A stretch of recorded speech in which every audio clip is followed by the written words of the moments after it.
তারেক রহমানের কাছে আমাদের প্রত্যাশা, আমাদের অবহেলিত রংপুর বিভাগীয় যে পঞ্চগড় থেকে ঠাকুরগাঁ দিনাজপুরে যে 17 বছরে কোনো উন্নয়ন হয়নি, উনি আসে প্রধানমন্ত্রী হলে আমাদের উন্নয়নের ছোঁয়া লাগবে। আমি পঞ্চগড় থেকে আসছি, সর্ব উত্তরের জেলা। পঞ্চগড় থেকে সারা রাত ট্রেন জার্নি করে সকাল 10টায় নামছি।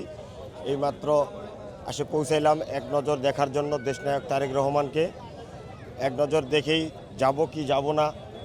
এবং আমি রংপুর এবং পঞ্চগড় ঠাকুরগাঁ দিনাজপুর সহ আমরা অবহেলিত। আমাদের এই 17 বছরে কোনো উন্নয়ন হয় নাই। আমাদের আশা করি যে আমাদের দেশনায়ক তারেক রহমান প্রধানমন্ত্রী হবেন আগামীতে।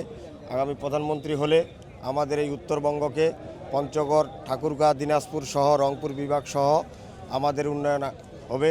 আমরা পঞ্চগড় জেলা বাংলাদেশ জাতীয়তাবাদী যুবদল পঞ্চগড় জেলা শাখার পক্ষ থেকে আসছি।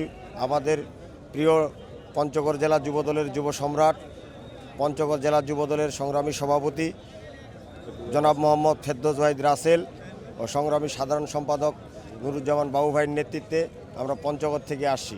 তারেক রহমানের কাছে আমাদের প্রত্যাশা, আমাদের অবহেলিত রংপুর বিভাগীয় যে পঞ্চগড় থেকে ঠাকুরগাঁ দিনাজপুরে যে 17 বছরে কোনো উন্নয়ন হয়নি, উনি আসে প্রধানমন্ত্রী হলে আমাদের উন্নয়নের ছোঁয়া লাগবে। এই প্রত্যাশা করতেছি।